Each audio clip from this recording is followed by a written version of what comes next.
Hello, this is Daniel. I'm here to review for you Christopher Hitchens' new book, God is Not Great. Hitchens' new book is basically one of many different books that have come out by many different atheist authors, basically saying that belief in God is ridiculous, it's a delusion. Thank you, Richard Dawkins. And basically it's not a good thing and should be thrown away for science, reason, and humanism. Now Hitchens' stance is pretty much the same thing. He basically says the same things, however his focus is mainly more on, as opposed to science, which is generally what Sam Harris and Richard Dawkins do, which is basically the science versus religion thing. Hitchens is a little more inflammatory, I think, than Dawkins, which is why a lot of people, I think, say that Hitchens' book is much more exciting than any of the other ones. And I have to say, it is sexy, not figuratively. And basically, it's a good book. It focuses more on literature, culture, and the liberal arts, the gaining of knowledge. Dawkins may have touched on that a little bit, but I don't think as much as Hitchens. And Hitchens is also a journalist, so he has experienced war firsthand. He has experienced all these tragedies caused by religion, which I'm sure solidified his dislike. What I find interesting about Hitchens is he doesn't look down on religion, I think, quite as much as the other authors. He spits at the use of religion today, but there is one particular part where he discusses how religion has been beneficial at a certain point in our history when we didn't understand why things happened as they were. I guess it's similar to how I always thought that religion was something that would fill in the gaps of our knowledge when we're not quite sure, although I think science has basically improved over it, and I'm sure Hitchens would agree. Hitchens also says that religion is cruel. He is infamous for his attacks on Mother Teresa, which, oh boy, I think are just delicious, because I just felt like I was looking at a Hallmark card whenever I saw someone go, "Ooh, Mother Teresa, she's so wonderful." Basically, she was Maya Angelou with a bad attitude. But Hitchens has also talked about Jerry Falwell's recent passing. In fact, I met him. That's how I got this book. Signed. I met him the night that he was going to go and talk about Jerry Falwell's death. He went on Anderson Cooper, which you can find videos of it on YouTube. You just do Falwell Hitchens, and it should show him saying that Falwell escaped the rapture and was found dead in his office. And I'll put a link to his article on Falwell's death.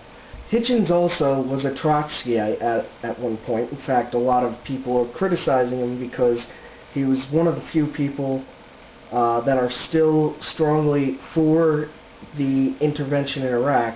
A lot of people have called him a former Trotskyite, gin-soaked popinjay, or some other such nonsense.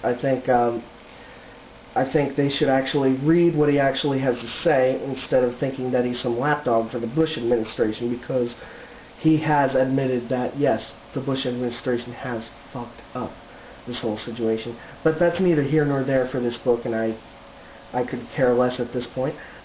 Due to Hitchens being a former Trotskyite, which is a kind of Marxist, he compares his abandoning of Marxism, I think a little too late, basically to abandoning religion. He believes that it was a painful thing, but ultimately it was beneficial. He was abandoning unreason for reason. Basically, Marxism in my opinion, Marxism in its current forms are no different than a lot of religion, and I happen to agree with that. His statement on it was actually very moving, because I think it was a very integral part of his life. He used to call himself a socialist. I think he changed his mind probably because he encountered things much like George Orwell dealt with Stalin. To illustrate his comparison on Marxism and religion, he does actually speak about this, which I'd like to read two brief excerpts from. Okay, starting page 151 in one of the chapters of the book, The Tawdriness of the Miraculous, he says, "When I was a Marxist, I did not hold my opinions as a matter of faith, but I did have the conviction that a sort of unified field theory might have been discovered. The concept of historical and dialectical materialism was not an absolute, and it did not have any supernatural element, but it did have its messianic element in the idea that an ultimate moment might arrive, and it most certainly had its martyrs and saints and doctrinaires, and, after a while, its mutually excommunicating rival papacies." And later on, he ends the chapter on page 153 saying, "There are days when I miss my old convictions as if they were an amputated limb. But in general I feel better, and no less radical, and you will feel better too, I guarantee, once you leave hold of the doctrinaire and allow your chainless mind to do its own thinking." I think that ultimately is the essence of this book, of questioning religious thought. I think this is a brilliant book, and I'm not trying to be like funny, "Oh, Christopher Hitchens," oh, because I do have my disagreements with him. I'm sure you would find out. I think he is a little bit on the left economically on economic issues, but I do think he is a brilliant person, worth listening to.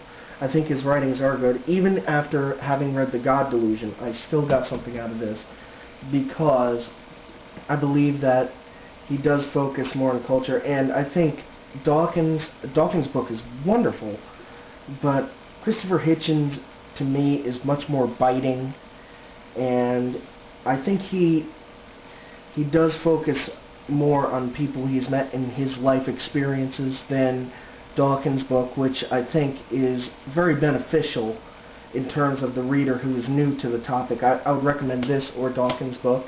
I would give this book 4.5 stars out of 5. So I would recommend you read it. Thank you.